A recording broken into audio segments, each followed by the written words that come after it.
We hear a lot that breathe into your belly, especially people who take yoga, who, even some trainers say it, and it usually comes from a good place. It, it, it's meant to encourage relaxation, diaphragm breathing, which we'll get to in a second. It's trying to get you out of this shallow chest only breathing into a place of a deeper, calmer rhythm, all of those good things. But the lungs aren't really in your belly, they're in your rib cage. They're much higher. Okay. With pregnancy and postpartum, we often lose the ability to breathe properly and we lose that connection to our rib cage and our diaphragm. And if you focus too much on your belly, pregnant and postpartum, you can put even more pressure on, say, diastases, your pelvic floor, things like that. So you kind of lose the purpose of the 360 breathing or getting out of chest breathing by shifting it all to your belly. We have a pressure system that we want to maintain. Okay. So, um, this matters specifically for the pregnant and postpartum population, especially double time if you're dealing with a diastasis recti or pelvic floor issues. So, what should be happening when you breathe? Okay, so your diaphragm is this really big muscle that will shift as you inhale and exhale. Okay, so as you inhale, the diaphragm actually lowers and flattens to help kind of almost pull air into the ribs and lungs. As you exhale, it's actually going to kind of arch and lift to help push the air out of those ribs and lungs. Okay. Um, but it's not the complete story. The diaphragm isn't the only thing working to help you with your inhale and exhale. Your core works to help with your inhale and exhale. Your pelvic floor works with the diaphragm to help with the inhale and exhale. The rib cage needs to expand and contract to help with the exhale, okay? So we want a breath that can be in every single direction. We want a breath that can help expand the rib cage, not just the belly or just the chest and shoulders. We need a full 360 approach, which means we need it into your sides. We need it into the front, the back, the belly, the pelvic floor. All of it works together. Okay. So the other thing to think about too is how often that we're told to do Kegels, when sometimes we actually need to work on relaxing the pelvic floor. So getting that big full inhale down into that pelvic floor is key. It helps relax the pelvic floor. It helps contract the pelvic floor on the exhale. Okay, so inhale, it lowers, just it mimics the diaphragm really well. And if it's not mimicking the diaphragm, then we're going to have some problems. Okay. So as you exhale, the pelvic floor should lift and help push air out of the bottom. As you inhale, it should flatten and lower as you pull that air in. Okay. So where belly breathing can kind of be a problem is you might miss the ribs completely. So if we're just breathing into our belly, there's not much happening here at my rib cage. And you need a mobile, moving, functional rib cage for good posture, for healing diastases and pelvic floor issues. And we need to get away from putting all that extra pressure into the belly and down on the pelvic floor. Okay. It can lead to pressure mismanagement, which is kind of what I was just talking about. Okay, so you have a certain amount of pressure in the system. And if everything is working together, essentially the pressure just kind of lifts and lowers the whole time. It never changes. It never gets pushed out, never gets pushed down, never gets pushed up. If you are just breathing into your belly, it just gets pushed out and then in and out at the belly, okay? And the pressure system changes, okay? So too much pressure forward into the belly can add stress to the linea alba, which can push on that diastasis, keep it from healing. It can increase those pelvic floor symptoms like leaking and pain, prolapse, okay? So all things we want to avoid.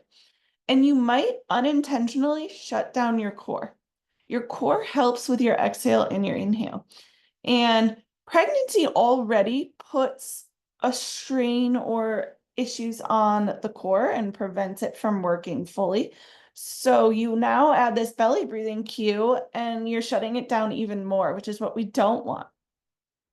So let's talk about what we should be doing instead. So with that 360 breathing, again, we want rib cage movement. We want a little bit of belly movement, pelvic floor to be part of it. And you don't want to have any lifting and lowering at the shoulders. Let's see. Okay. So as you inhale, you want to think about the inhale going into the floor, into your armpits, into your chest, into your belly, sides, lower back, down into the pelvic floor. Okay, so as you inhale, everything expands except this doesn't happen. Okay, so some people who inhale do this. Okay, what we want to see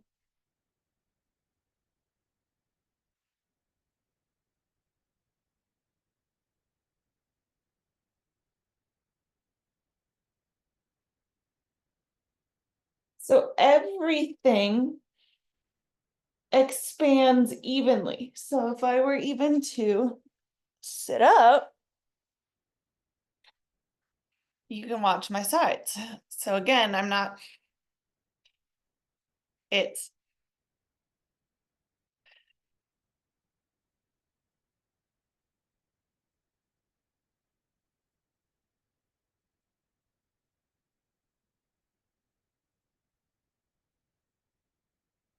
okay. So what this does, it allows the diaphragm to fully lower on your inhale, flatten out, lift and arch on that exhale, which your pelvic floor should follow. So if you're getting that full 360 breath, as you inhale, pelvic floor should lower and flatten. As you exhale, it should round and lift. Okay. It enables you to distribute the pressure evenly so you don't wind up bearing down or pushing out on that linea alba. Instead, your chest and rib cage can take some of that pressure. Okay, it encourages better posture. One of the things that we see a lot in pregnancy and postpartum is this rounded shoulders. If you can start to get that rib cage to move and your breath to fill, you will start to sit up straighter. You will start to stand straighter. Core will start to work to help you a little bit better. Okay. It supports the pelvic floor without overloading it. Kind of already touched on this. You don't have to be perfect, but turning this more balanced breath can help you feel stronger, calmer, more connected to your body. It can start to reawaken things that were shut off during pregnancy and postpartum, help correct some of the things that happened in pregnancy and postpartum. It's super gentle, super relaxing, and a really great first place to start if you're a brand new mom, because you can't do a whole lot of damage. You can't hurt yourself. You can't really overdo it a ton if you're practicing your breathing when you first come home from the hospital, or even in the hospital in some cases, okay? So we can even practice it just in sitting. Placing your hands on your rib cage, nice and gentle. You're just using it to feel. And then think about filling the space in your hands.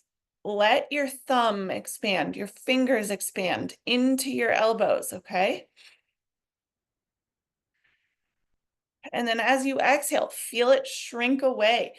Feel your abs underneath your fingertips engage a little bit and tighten a little bit.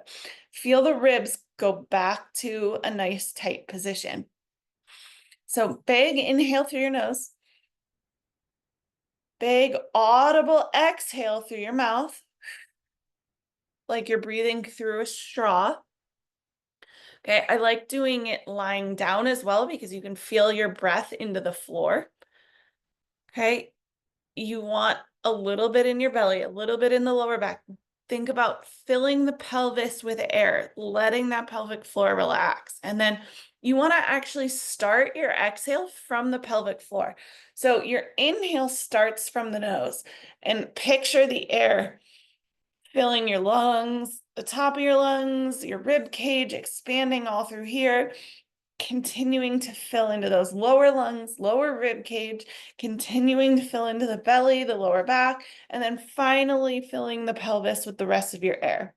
Now the reverse, as you start to exhale, lift the pelvic floor, tighten that corset, those deep core muscles, bringing the ribs down and back, pushing that air back out, starting from the bottom. So inhale from the top, exhale from the bottom.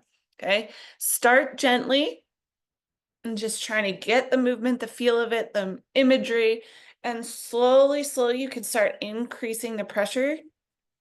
Not pressure of the system, but more of asking the abs to help you more and really starting to get that core on board. Okay. You can, so like I said, we can do it lying down, which I showed you. You can do it sitting up. And then we progress from there. And then you start incorporating that breath into things like dead bugs, planks, bird dogs, squats, push-ups.